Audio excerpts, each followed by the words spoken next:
गुरु महाराज की हजूरी विच सजी परम सत्कारयोग साध संगत, वाहिगुरू जी का खालसा वाहिगुरू जी की फतेह। अज सारे आपां इकत्तर हुए हैं। एक साल बाद आपां 550वां साल के लिए अब सब इकत्तर हुए से और हुण 51वां साल है, 551वां साल। और अज मैं सवेरे सुल्तानपुर लोधी गया सी, उत्थों आया मैं उरे।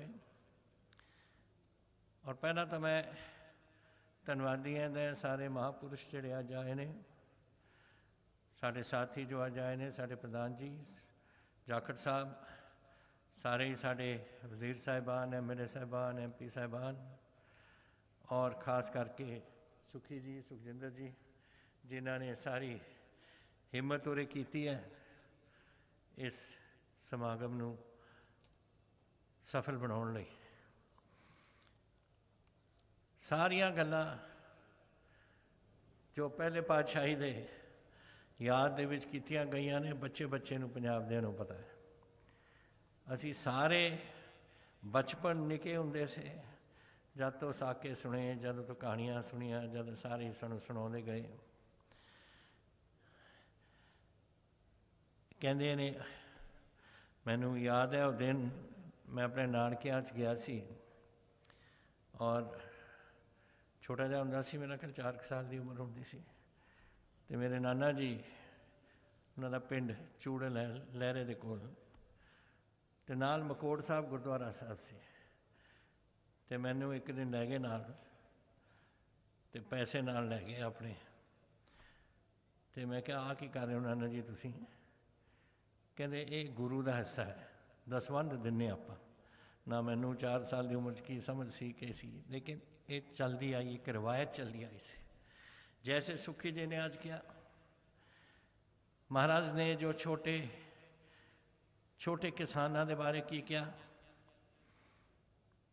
जो दसिया सी, मेरा ख्याल खेतीबाड़ी तो शुरू ही उत्थों असली तौर पर हुई। और इत्थे ही नहीं, महाराज ने जी अपनी यात्रा की पूर्व हिंदुस्तान तो लैके भूटान दे विच, एक भूटान दे विच एक उपर एक तलाव है, उत्थे महाराज ने जदों लोग कहते से असीं भुखे मर रहे हैं, तो अपने झोड़े चों चौड़ कढ़ के छिड़कते से। और अज भी 500 साल बाद हाले भी हर साल वो चौल जमते हैं, लोग कट लेंदे ने, फिर अगले साल जमे आउंदे ने। यही है जो बच्चे बच्चे भरी हुई है, जो है जो छोटी किसानी। हुण आ जिहड़ा कुछ हो रहा दिल्ली च, आ कोई चज की गल हो रही है? दसो मैनूं। छोटे किसान 75% साडे पंजाब दे किसान 5 किले दे घट दे मालिक ने। उहदा अद्धा किला, अद्धा किला, 2 किले उन्ने दे मालिक ने। तो उन्होंने शंका नहीं, उन्होंने मन च कोई गल नहीं, कोई समझ नहीं सकते कि जिहड़े तुसीं कानून पास करके लियाउने हो। जो प्रशांत भूषण जी ने बड़ा दसिया अज तुहानूं, मैनूं बड़े उन्हां दा धन्नवादी है जी आयां नूं, आप उरे आए हो, कि दसिया कि ये जिहड़े कानून हुंदे ने, कानून तुसीं बना लैंदे हो अपने सियासत वास्ते। ये नहीं देखते कि वो जिहड़े साडे लोग गरीब बैठे ने, ਜਿਹੜੇ ਉਹਨਾਂ ਨੂੰ ਕੀ ਸ਼ੰਕਾ, ਕਿਉਂ ਦੁੱਖ ਹੈ, ਕੀ ਲੋੜ ਸੀ ਉਹਨਾਂ ਨੂੰ ਜਾਣ ਦੀ, ਕੀ ਲੋੜ ਸੀ ਇਹਨਾਂ ਨੂੰ ਡਾਂਗਾ ਖਾਣ ਦੀ ਪੰਜਾਬ ਹਰਿਆਣਾ ਦੇ ਪੁਲਿਸ ਤੋਂ, ਜਾਂ ਇਹ ਤੋਂ ਜਿਹੜੇ ਵਾਟਰ ਕੈਨਨ ਨੇ, ਜਾਂ ਕੋਈ ਹੋਰ ਚੀਜ਼ਾਂ ਜਿਹੜੀਆਂ ਇਹਨਾਂ 'ਤੇ ਵਰਤੀਆਂ ਗਈਆਂ ਸੀ। ਸਿਰਫ ਉਹਨਾਂ ਨੂੰ ਇਹ ਪਤਾ ਹੈ ਕਿ ਜਿਹੜੇ ਇਹ ਕਾਨੂੰਨ ਬਣੇ ਨੇ, ਇਹ ਸਾਡੇ ਬੱਚਿਆਂ ਦੇ ਭਵਿੱਖ ਦੇ ਨਾਲ ਨਹੀਂ ਜੁੜਦੇ। ਸਾਡੇ ਬੱਚਿਆਂ ਦਾ ਭਵਿੱਖ ਇਹਦੇ 'ਚ ਗੰਧਲਾ ਨਜ਼ਰ ਆਉਂਦਾ ਸਾਨੂੰ। असी चाहुंदे हैं कि MSP रहे, असी चाहुंदे हैं कि हर पक्षों जिहड़ा एक किसान और जिहड़ा आड़तिया सी उहदा रिश्ता सी वो कायम रहे। असीं तां नहीं कहंदे कि किसी होर दे तुसीं किसी नूं खरीदण ना दिओ, इत्थों समाज दा खरीद बेचना चाहुंदे हैं अपनी चीज़ां। अगर MSP तो ज़्यादा कोई खरीदण नूं तैयार है, सानूं की तकलीफ है, खरीद लैण। लेकिन वो रिश्ता तां ना तुसीं तोड़ो। वो रिश्ता की है तुसीं सारे जानते हो। जब कोई ਢਿੱਲਾ ਹੋ ਜਾਂਦਾ ਘਰ 'ਚ, ਔਰ ਤੁਹਾਡੇ ਕੋਲ ਪੈਸੇ ਥੋੜ੍ਹੇ ਨੇ, ਤੁਸੀਂ ਖਟਖਟਾਉਂਦੇ ਹੋ, ਤੁਸੀਂ ਦਰਵਾਜ਼ੇ 'ਤੇ ਆਪਣੇ ਆੜ੍ਹਤੀਏ ਦੇ, ਔਰ ਲੈ ਲੈਂਦੇ ਹੋ ਉਸ ਤੋਂ 1000 2000 ਜਿੰਨਾ ਚਾਹੁੰਦੇ ਤੁਹਾਨੂੰ ਉਹ ਦੇ ਦਿੰਦਾ ਤੁਹਾਨੂੰ, ਔਰ ਤੁਸੀਂ ਆਪਣੀ ਇਲਾਜ ਕਰਵਾ ਲੈਂਦੇ ਹੋ ਕਿਸੇ ਬੱਚੇ ਦਾ ਜਿਹੜਾ ਬਿਮਾਰ ਹੈ।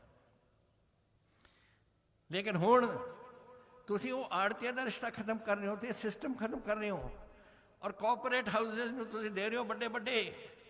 ਰਾਤ ਨੂੰ ਕਿੱਥੇ ਖਟਕਾਓਗੇ ਤੁਸੀਂ? ਬੰਬਈ ਜਾ ਕੇ, ਦਿੱਲੀ ਜਾ ਕੇ, ਮਦਰਾਸ ਜਾ ਕੇ?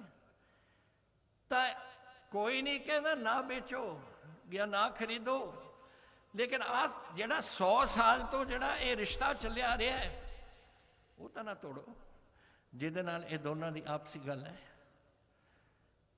ਤਾਂ ਹੀ ਲੋਕ ਅੱਜ ਗਏ ਹੋਏ ਨੇ ਕਿ ਉਹਨਾਂ ਨੂੰ ਠੰਡ 'ਚ ਮਰਨ ਦੀ ਕੀ ਲੋੜ ਹੈ? ਠੰਡ 'ਚ ਬੈਠੇ ਨੇ, ਪਰਸੋਂ ਚੌਥੇ ਬਾਰਿਸ਼ ਪਈ ਸੀ, ਗਿੱਲੇ ਹੋ ਗਏ, ਪਰ ਬੈਠੇ ਨੇ, ਕਿਉਂਕਿ ਉਹ ਚਾਹੁੰਦੇ ਨੇ ਕਿ ਅਸਲੀਅਤ ਜੋ ਹੈ ਇਹ ਸਰਕਾਰ ਸਮਝੇ ਕਿ ਸਾਨੂੰ ਕੀ ਦੁੱਖ ਹੈ, ਸਾਡਾ ਜਿਹੜਾ ਭਵਿੱਖ ਹੈ ਸਾਨੂੰ ਗੰਧਲਾ ਨਜ਼ਰ ਆ ਰਿਹਾ ਹੈ, ਉਹ 'ਤੇ ਸਪਸ਼ਟੀਕਰਨ ਤੁਸੀਂ ਕਰੋ, ਔਰ ਆਹ ਚੀਜ਼ਾਂ ਅਸੀਂ ਮੰਗਦੇ ਹਾਂ ਤੁਹਾਡੇ ਵਿੱਚੋਂ। ਕੀ ਤਕਲੀਫ ਹੈ? ਦੇ ਦਿਓ। ਅਗਰ ਤੁਸੀਂ A ਜਾਂ B ਜਾਂ B ਕੋਈ ਵੱਡੇ ਕਾਰਪੋਰੇਸ਼ਨ ਨੂੰ ਦੇਣੀ ਹੈ ਖਰੀਦ ਕੇ ਉਹਨੂੰ ਕਰਨ ਨੂੰ, ਤੁਸੀਂ ਜਾ ਕੇ ਖਰੀਦ ਲਓ, ਕੋਈ ਨਹੀਂ ਰੋਕਦਾ। ਲੇਕਿਨ ਆਹ ਜਿਹੜਾ ਚੱਲਿਆ ਹੈ ਰਿਸ਼ਤਾ, ਇਹ ਕਿਉਂ ਰੋਕ ਰਹੇ ਹੋ? ਅੱਜ ਤੁਹਾਡਾ ਖਿਆਲ ਕੋਈ ਸੈਂਟਰ ਦੀ ਕਾਰਪੋਰੇਸ਼ਨ ਉਹਨੇ ਖਰੀਦ ਨਹੀਂ ਰਹੀਆਂ? ਆਹ ਮੋਗੇ ਦੇ ਕੋਲ ਕੌਣ ਖਰੀਦ ਰਿਹਾ? ITC ਦੇ ਬੰਦੇ ਆਲੂ ਖਰੀਦ ਰਹੇ ਨੇ। ਚੰਨੋ ਦੇ ਵਿੱਚ ਸੰਗਰੂਰ ਦੀ ਰਾਹ 'ਤੇ, ਸੰਗਰੂਰ ਪਟਿਆਲੇ ਦੀ ਰਾਹ 'ਤੇ ਪੈਪਸੀ ਕੋਲਾ ਖਰੀਦ ਰਹੀ ਹੈ। ਸਾਡੇ ਕਿਨੋ ਜਾ ਰਿਹਾ ਬਾਹਰ, ਮੁੰਬਈ ਜਾ ਰਿਹਾ, ਮਦਰਾਸ ਜਾ ਰਿਹਾ, ਸਭ ਕੁਝ ਜਿਹੜਾ ਕੁਝ ਬਾਹਰ ਜਾ ਰਿਹਾ ਜਾਏ। ਲੇਕਿਨ ਇਹ ਨਹੀਂ ਕਿਸੇ ਨੇ ਕਿਹਾ ਕਿ ਅਸੀਂ ਇਹਨੂੰ ਬੰਦ ਕਰ ਦਾਂਗੇ ਔਰ ਅਸੀਂ ਉਹਨੂੰ ਖੋਲ੍ਹ ਦੇਵਾਂਗੇ। ਉਹ ਕਹਿੰਦੇ ਦੋਨਾਂ ਨੂੰ ਇਕੱਠੇ ਚੱਲਣ ਦਿਓ। ਤੋ ਇਹ ਗੱਲਾਂ ਜਿਹੜੀਆਂ ਨੇ ਇਹ ਸਾਡੇ, ਮੈਂ ਜੋੜਤਾ ਇਸ ਨੂੰ ਇਸ ਤਰੀਕੇ ਨਾਲ, ਲੇਕਿਨ ਮਹਾਰਾਜ ਪਹਿਲੇ ਪਾਤਸ਼ਾਹੀ ਨੇ ਸਾਨੂੰ ਕਿਰਤ ਕਰਨਾ ਸਿਖਾਇਆ, ਸਾਨੂੰ ਖੇਤੀ ਕਰਨੀ ਸਿਖਾਈ, ਸਾਨੂੰ ਰੋਟੀ ਖਵਾਉਣੀ, ਆਪਣੇ ਆਪ ਆਪਣੇ ਬੱਚੇ ਆਪਣੇ ਟੱਬਰਾਂ ਨੂੰ ਖਵਾਉਣੀ ਸੀ, ਔਰ ਇਹ ਵੀ ਕਿਹਾ ਕਿ ਤੁਸੀਂ ਕਿਰਤ ਕਰੋ ਔਰ ਵੰਡ ਕੇ ਛਕੋ, ਔਰ ਗੁਰੂ ਘਰ ਨੂੰ ਦਸਵੰਧ ਦਿਓ। ਇਹ ਚੱਲਦਾ ਹੀ ਆਇਆ ਸੀ, ਉਹਨਾਂ ਨੇ ਤਾਂ ਨਹੀਂ ਕਿਹਾ, ਲੇਕਿਨ ਇੱਕ ਰਵਾਇਤ ਬਣ ਗਈ ਸਿੱਖਾਂ ਦੇ ਵਿੱਚ। ਔਰ ਤਾਂ ਹੀ ਸੀ ਮੈਂ ਨਿੱਕਾ ਜਿਹਾ, ਜਦੋਂ ਮੇਰੇ ਨਾਨਾ ਜੀ ਨੇ ਮੈਨੂੰ ਸਮਝਾਇਆ ਕਿ ਆਹ ਜਿਹੜੇ ਵੰਡ ਕੇ ਇਹ ਆਪਣਾ ਆਪਾਂ ਦਸਵੰਧ ਦਿੰਦੇ ਹਾਂ, ਇਹ ਗੁਰੂ ਸਾਹਿਬ ਨੂੰ ਦਿੰਦੇ ਹਾਂ, ਆਪਾਂ ਗੁਰੂ ਘਰ ਨੂੰ ਦੇ ਰਹੇ ਹਾਂ। ਸੋ ਇਹ ਕੁਝ ਅੱਛੀਆਂ ਰਵਾਇਤਾਂ ਚੱਲਦੀਆਂ ਆਈਆਂ ਨੇ, ਔਰ ਇਹ ਆਪਾਂ ਨੂੰ ਜਾਗਰਿਤ ਕਰਨਾ ਪਊ ਆਪਣੇ ਲੋਕਾਂ ਨੂੰ, ਨਹੀਂ ਚੱਲਦੇ ਰਹਿਣਾ ਚਾਹੀਦਾ। ਇਹ ਦਸਵੰਧ ਵਾਲੀ ਗੱਲ ਖਤਮ ਹੋ ਗਈ, ਬੜੇ ਘੱਟ ਲੋਕ ਨੇ ਜਿਹੜੇ ਇਸ ਗੱਲ ਨੂੰ, ਔਰ ਇਹ ਹੋਣਾ ਨਹੀਂ ਚਾਹੀਦਾ ਸੀ।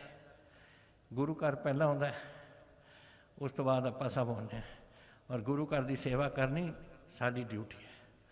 ਤਾਂ ਮੈਂ ਆਸ ਕਰਦਾ ਕਿ ਫਿਰ ਇੱਕ ਵਾਰ ਲੋਕ ਸਮਝਣ ਲੱਗ ਜਾਣ ਕਿ ਕਿਹੜੀਆਂ ਗੱਲਾਂ ਸੀਆਂ ਜੋ ਕਹੀਆਂ। ਔਰ ਦੂਸਰੀ, ਅੱਜ ਇਹਨਾਂ ਨੇ ਕਿਹਾ ਤੁਹਾਨੂੰ, ਪ੍ਰਸ਼ਾਂਤ ਭੂਸ਼ਣ ਜੀ ਨੇ, ਸਮਾਜ ਟੁੱਟਣ 'ਤੇ ਇਸ ਦੇਸ਼ ਨੂੰ ਲਗਾ ਦਿੱਤਾ। ਮੁਸਲਮਾਨ ਪਾਸੇ ਕਰ ਦਿਓ, ਹਿੰਦੂ ਪਾਸੇ ਹੋ ਜਾਣ, ਸਿੱਖ ਪਾਸੇ ਹੋ ਜਾਣ।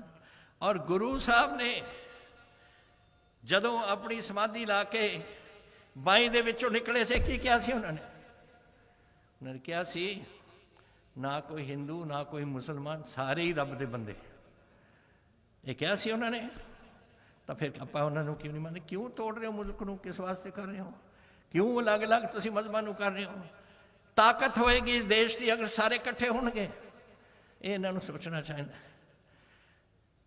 ਮੈਂ ਕੋਈ ਇਤਿਹਾਸ ਦੀ ਗੱਲ ਨਹੀਂ ਕਰਨੀ, ਲੇਕਿਨ ਮੁਲਕ ਬੈਠੇ ਨੇ ਸਾਡੇ ਆਲੇ ਦੁਆਲੇ ਜਿਹੜੇ ਗੜਬੜ ਕਰਾਉਣਾ ਚਾਹੁੰਦੇ ਨੇ। ਚੀਨ ਸਾਡੇ ਅੱਜ ਸਰਹੱਦ 'ਤੇ ਬੈਠਾ ਹੈ, ਕੋਈ ਦਿਨ ਨਹੀਂ ਲੰਘਦਾ ਜਦੋਂ ਮੈਂ ਅਖਬਾਰ 'ਚ ਨਹੀਂ ਦੇਖਦਾ ਕਿ ਸਾਡਾ ਕੋਈ ਸਿੱਖ ਮੁੰਡਾ ਉੱਥੇ ਸ਼ਹੀਦ ਹੋਇਆ।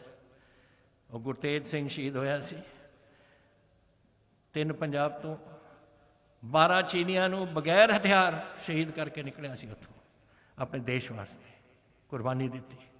ਰੋਜ਼ ਇਹ ਮੁੰਡੇ ਜ ਆਪਣੇ ਦੇਸ਼ ਵਾਸਤੇ ਕੁਰਬਾਨੀ ਦਿੰਦੇ ਨੇ, ਔਰ ਸਾਡਾ ਫਰਜ਼ ਬਣਦਾ ਹੈ ਉਹਨਾਂ ਦੀ ਕੁਰਬਾਨੀ ਨੂੰ ਆਪਾਂ ਐ ਨਾ ਵਿਗੜਨ ਦੇਈਏ, ਖਤਮ ਨਾ ਹੋਣ ਦੇਈਏ। ਬਹੁਤ ਲੋਕ ਸਾਡੇ ਉੱਥੇ ਆਪਣੀ ਦੇਸ਼ ਦੀ ਰਕਸ਼ਾ ਕਰ ਰਹੇ ਨੇ, ਔਰ ਇਹ ਦੇਸ਼ ਨੂੰ ਮਜ਼ਬੂਤ ਹੋਣਾ ਪਏਗਾ। ਔਰ ਇਹ ਜਿਹੜਾ ਇਹ ਕੰਮ ਚੱਲ ਪਿਆ ਕਿ ਦੇਸ਼ ਨੂੰ ਤੋੜ ਦਿਓ, ਮਜ਼ਹਬਾਂ ਨੂੰ ਅਲੱਗ-ਅਲੱਗ ਕਰ ਦਿਓ, ਇਹ ਬਿਲਕੁਲ ਗਲਤ ਬਾਤ ਹੈ, ਗਲਤ। ਔਰ ਮੈਂ ਸਮਝਦਾ ਕਿ ਜਿੰਨੀ ਜਲਦੀ ਇਹ ਖਤਮ ਹੋਏਗੀ ਇੰਨਾ ਹੀ ਦੇਸ਼ ਮਜ਼ਬੂਤ ਹੋਏਗਾ। ਔਰ ਇਹ ਦੁਸ਼ਮਣ ਜਿਹੜੇ ਸਾਡੇ ਬੈਠ ਕੇ ਝਾਕ ਰਹੇ ਨੇ, ਇਹ ਆਪਣੀ ਪਿੱਠ ਸਾਡੇ ਵੱਲ ਮੋੜ ਲੈਣਗੇ। ਇਸ ਵੇਲੇ ਅੱਖਾਂ ਸਾਡੇ ਵੱਲ ਨੇ। ਵੈਸੇ ਅੱਜ ਅਸੀਂ 551ਵਾਂ ਗੁਰੂ ਸਾਹਿਬ ਦਾ ਅੱਜ ਮਨਾ ਰਹੇ ਹਾਂ ਪ੍ਰਕਾਸ਼ ਪੁਰਬ। ਕਈ ਲੋਕਾਂ ਦੀ ਕਿਸਮਤ 'ਚ ਹੁੰਦਾ ਹੈ, ਕੁਛ ਲੋਕਾਂ ਦੀ, ਇਹਨਾਂ ਨੇ ਆਪ ਕਿਹਾ ਤੁਹਾਨੂੰ ਕਿ ਇਹ ਮੌਕਾ ਮਿਲਦਾ ਹੈ ਇਹੋ ਜਿਹੀ ਗੱਲਾਂ ਉਹਨਾਂ ਦੇ ਸਮੇਂ 'ਚ ਹੋਣ। ਔਰ ਵਾਹਿਗੁਰੂ ਦੀ ਕਿਰਪਾ ਹੋਈ ਹੈ ਮੇਰੇ 'ਤੇ, ਸਾਡੇ ਸਾਰਿਆਂ 'ਤੇ, ਕਿ ਸਾਡੀ ਸਰਕਾਰ ਬਣੀ 2002 'ਚ। 10ਵੇਂ ਪਾਤਸ਼ਾਹ ਦਾ 350 ਸਾਲ ਆਇਆ, ਫਿਰ ਸਾਡਾ 400 ਸਾਲ ਆਇਆ ਗੁਰੂ ਗ੍ਰੰਥ ਸਾਹਿਬ ਪ੍ਰਕਾਸ਼ ਦਾ। ਮੈਂ ਉਦੋਂ ਮੁੱਖ ਮੰਤਰੀ ਸੀ ਇਸ ਦੋਨੋਂ ਸਟੇਟ 'ਚ। ਹੁਣ 550 ਔਰ 551 ਆਪਣੇ ਸਮੇਂ 'ਚ ਹੋਇਆ। ਔਰ ਹੁਣ ਮਹਾਰਾਜ 9ਵੇਂ ਪਾਤਸ਼ਾਹ ਦਾ ਹੁਣ 400 ਸਾਲਾ ਅਪ੍ਰੈਲ ਦੇ ਵਿੱਚ ਆ ਜਾਏਗਾ। ਇਹ ਤਾਂ ਮੇਰੀ ਖੁਸ਼ਕਿਸਮਤ ਹੈ ਕਿ ਮੈਂ ਆ ਕੇ ਕੁਛ ਆਪਣੇ ਗੁਰੂਆਂ ਦੀ ਸੇਵਾ ਕਰ ਸਕਦਾ। ਔਰ ਵਾਹਿਗੁਰੂ ਕਰੇ ਇਹੀ ਆਪਾਂ ਸਾਰੇ ਲੱਗ ਜਾਈਏ ਕਿ ਜੋ ਉਹਨਾਂ ਦੀ ਸਿਖਲਾਈ ਹੈ, ਜੋ ਸਾਡੇ ਗੁਰੂਆਂ ਦੀ ਸਿਖਲਾਈ ਹੈ, ਉਹਨੂੰ ਆਪਾਂ ਸਿਰੇ ਝਾੜ ਕੇ ਰੱਖੀਏ। ਔਰ ਤੁਹਾਡੀ ਸਰਕਾਰ ਤੁਹਾਡੇ ਨਾਲ ਖੜੀ ਹੈ, ਕੱਲੇ ਕੱਲੇ ਨਾਲ ਖੜੀ ਹੈ, ਛੋਟੇ ਤੋਂ ਛੋਟੇ ਬੰਦੇ ਨਾਲ ਖੜੀ ਹੈ। ਮੇਰੀ ਲੜਾਈ ਉਹਨਾਂ ਨਾਲ ਹੀ ਹੈ। ਮੇਰੀ ਲੜਾਈ ਮੇਰੇ ਲਈ ਨਹੀਂ, ਸੁੱਖੀ ਜੀ ਦੇ ਨਹੀਂ, ਮੇਰੀ ਲੜਾਈ ਹੈ ਉਹ ਜਿਹੜੇ 2 ਕਿੱਲੇ 1 ਕਿੱਲਾ ਅੱਧੇ ਕਿੱਲੇ ਵਾਲੇ ਬੰਦੇ ਨੇ, ਜਿਹੜੇ ਵਿਚਾਰੇ ਅੱਜ ਉੱਥੇ ਠੰਡ ਦੇ ਵਿੱਚ ਉੱਥੇ ਬੈਠੇ ਹੋਏ, ਉਹਨਾਂ ਵਾਸਤੇ ਮੇਰੀ ਲੜਾਈ ਹੈ। ਔਰ ਮੈਂ ਉਹਨਾਂ ਨੂੰ ਕਿਹਾ ਕਈ ਵਾਰ ਕਿ ਤੁਸੀਂ ਜੋ ਜੰਗ ਲੜ ਰਹੇ ਹੋ ਆਪਣੇ ਭਵਿੱਖ ਵਾਸਤੇ, ਆਪਣੇ ਪਰਿਵਾਰਾਂ ਦੇ ਭਵਿੱਖ ਵਾਸਤੇ, ਸਾਡੀ ਸਰਕਾਰ ਕਾਂਗਰਸ ਸਰਕਾਰ ਤੁਹਾਡੇ ਨਾਲ ਬਿਲਕੁਲ ਮੋਢੇ ਨਾਲ ਮੋਢੇ ਜੋੜ ਕੇ ਖੜੇਗੀ। ਔਰ ਇਸ ਨੂੰ ਅਸੀਂ ਇਹੋ ਜਿਹੀ ਗੱਲ ਕੋਈ ਹੋਣ ਨਹੀਂ ਦੇਣੀ ਇੱਥੇ। ਔਰ ਸਾਡੀ ਪਾਰਟੀ ਸੈਂਟਰ 'ਤੇ ਵੀ ਇਹੀ ਸੋਚ ਰਹੀ ਹੈ ਔਰ ਇਹੀ ਕਰ ਰਹੀ ਹੈ। ਤਾਂ ਹੁਣ ਇਹਨਾਂ ਦੇ 550ਵਾਂ ਸਾਲ ਦਾ ਜਿਹੜਾ ਕੁਛ ਅਸੀਂ ਤੁਹਾਨੂੰ ਸੁਖੀ ਜੀ ਨੇ ਦੱਸਿਆ ਕਿ ਕੁਛ ਅਸੀਂ ਪ੍ਰੋਜੈਕਟ ਇੱਥੇ ਸ਼ੁਰੂ ਕਰ ਰਹੇ ਹਾਂ। ਕੀਤੇ ਸੀ ਐਲਾਨ ਮੈਂ 63 ਪਿੰਡ ਔਰ 14 ਸ਼ਹਿਰਾਂ ਦੇ ਵਿੱਚ ਜਿੱਥੇ ਵੀ ਗੁਰੂ ਸਾਹਿਬ ਦੇ ਨਾਂ ਦੇ ਨਾਲ ਜੁੜੇ ਹੋਏ ਨੇ 77 ਕਰੋੜ ਰੁਪਈਆ ਲਾ ਕੇ ਉਹਨਾਂ ਦੀ ਅਸੀਂ ਬਿਲਕੁਲ ਠੀਕ ਠਾਕ ਕਰ ਰਹੇ ਹਾਂ ਉਹਨਾਂ ਨੂੰ, ਔਰ ਮੁਰੰਮਤ ਕਰ ਰਹੇ ਹਾਂ। ਨਵੀਆਂ ਚੀਜ਼ਾਂ ਜੋ ਬਣਾਉਣਾ ਚਾਹੁੰਦੇ ਨੇ ਉੱਥੇ ਬਣਾਉਣਗੇ। ਬਾਬਾ ਬੰਦਾ ਸਿੰਘ ਬਹਾਦਰ ਦੀ ਇੱਕ ਅਜਾਇਬ ਘਰ ਬਣਾ ਰਹੇ ਹਾਂ ਜਿੱਥੇ ਉਹਨਾਂ ਦੀ ਕੋਈ ਚੀਜ਼ਾਂ ਅਸੀਂ ਰੱਖ ਸਕੀਏ।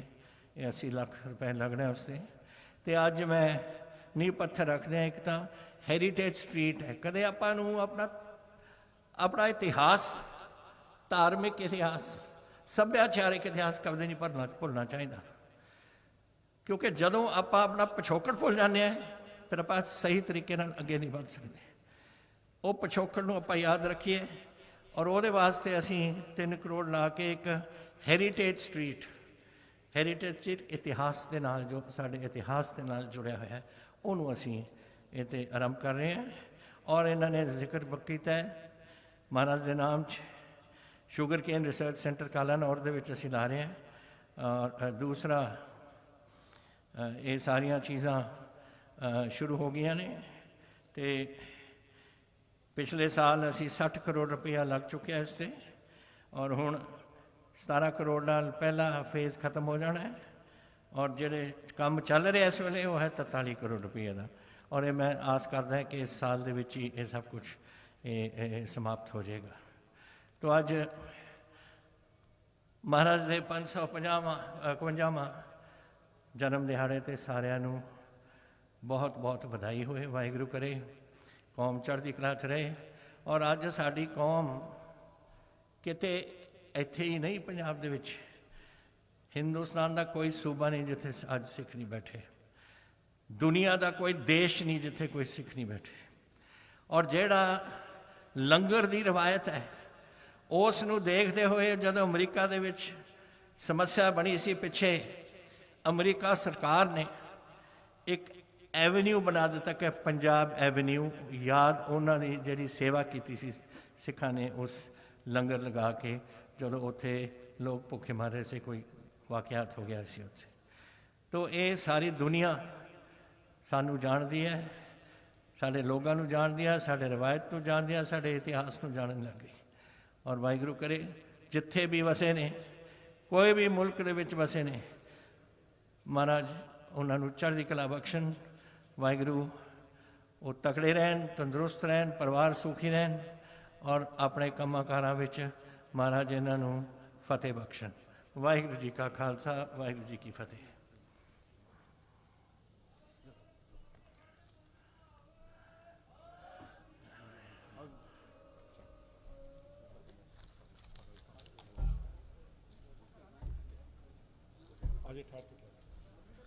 बहुत बहुत धन्यवाद।